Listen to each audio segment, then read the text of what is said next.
Hi friends, நாம் இன்றைக்கி இந்த வீடியோவில் தோசை இட்லி எல்லாத்துக்குமே மேட்ச் ஆகக்கூடிய ஒரு இட்லி பொடி ரெசிபி தாங்க பார்க்க போகிறோம். நான் செய்கிற இந்த இட்லி பொடி எங்கள் வீட்டில் எல்லாத்துக்குமே ரொம்ப பிடிக்குங்க. அதை தான் நான் உங்கள் கூட இன்றைக்கி ஷேர் பண்ணிக்க போகிறேன். வாங்க எப்படி செய்யலாங்கிறத பார்க்கலாம்.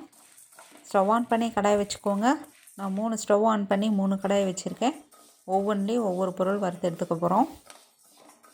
ஒரு கடாயில் கடலைப்பருப்பு, இன்னொரு கடாயில் உளுத்தம்பருப்பு, இன்னொரு கடாயில் வரமிளகா, காரத்துக்கான மிளகாவும் காஷ்மீரி மிளகாய் ரெண்டும் கலந்து நான் ஒரு 50 கிராம் எடுத்துக்கிட்டேன்.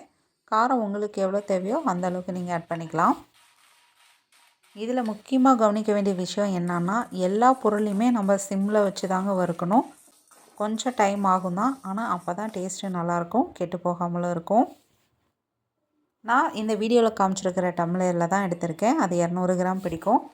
1 டம்ளர் கடலைப்பருப்பும் 2 டம்ளர் உளுந்தும் எடுத்திருக்கேன்.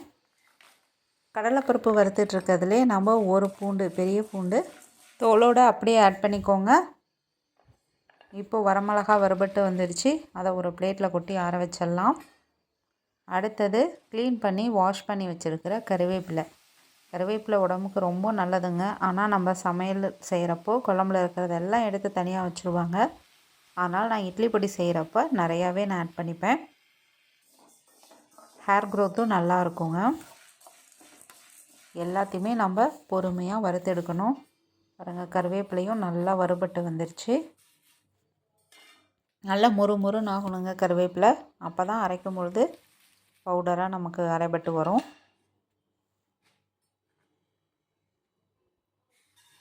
இப்போது 2 டேபிள் ஸ்பூன் அளவுக்கு எள்ளும் 1/2 டேபிள் ஸ்பூன் அளவுக்கு சீரகமும் நான் ஆட் பண்ணியிருக்கேன். எந்த எள்ளு வேணாலும் யூஸ் பண்ணிக்கலாம். நான் வெள்ளை எள்ளு யூஸ் பண்ணியிருக்கேன். அதுவும் நல்லா பொரிஞ்சு வர அளவுக்கு வறுத்து எடுத்துக்கலாம்.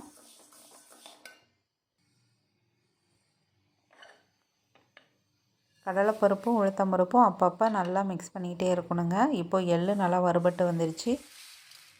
கடலைப்பருப்பு, உளுந்து எல்லாமே நம்ம வறுத்து எடுத்துட்டோம். பாருங்கள், எல்லாமே ஒரே கலரில் நிறம் மாறி சூப்பராக வறுபட்டு வந்திருக்கு. அவ்வளோதான், எல்லாத்தையும் நம்ம வறுத்து எடுத்துட்டோம். இப்போது பெருங்காயத்தூள் 1 டேபிள் ஸ்பூன் அளவுக்கு ஆட் பண்ணிக்கோங்க. இப்போ இதை எல்லாம் ஆறி வரட்டும். நல்லா ஆறின பிறகு மிக்ஸி ஜாரில் நாம் இப்போது அரைச்சி எடுத்துக்கலாம். நான் பாதி போட்டிருக்கேன். கல்லுப்பு ஆட் பண்ணிக்கோங்க தேவையான அளவுக்கு.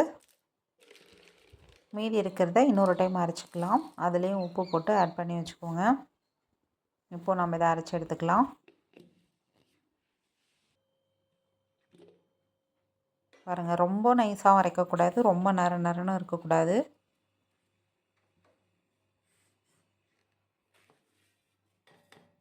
நமக்கு எந்த பதத்தில் இருந்தால் பிடிக்குமோ அதுக்கு தகுந்தாப்பில் அரைச்சி எடுத்துக்கோங்க. இப்போது ரெண்டுமே நான் அரைச்சி எடுத்துட்டேன். ஒரே ஜாரில் மட்டும் நம்ம அரைச்சோம்னா இந்த மாதிரி மிக்ஸ் பண்ண தேவையில்ல.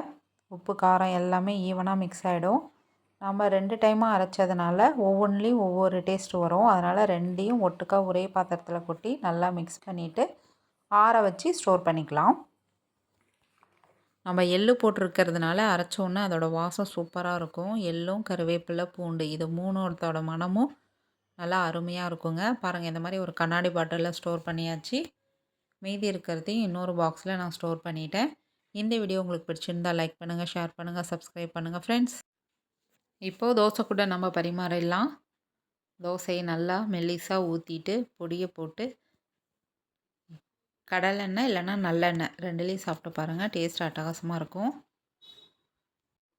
கறிவேப்பிலை, பூண்டு, எள்ளு 3தோட ஃப்ளேவரும் ரொம்ப சூப்பராக இருக்கும். நீங்களும் இதே மாதிரி ட்ரை பண்ணி பாருங்கள். எப்படி வந்ததுன்னு கமெண்ட் செக்ஷனில் சொல்லுங்கள் ஃப்ரெண்ட்ஸ். தேங்க்யூ.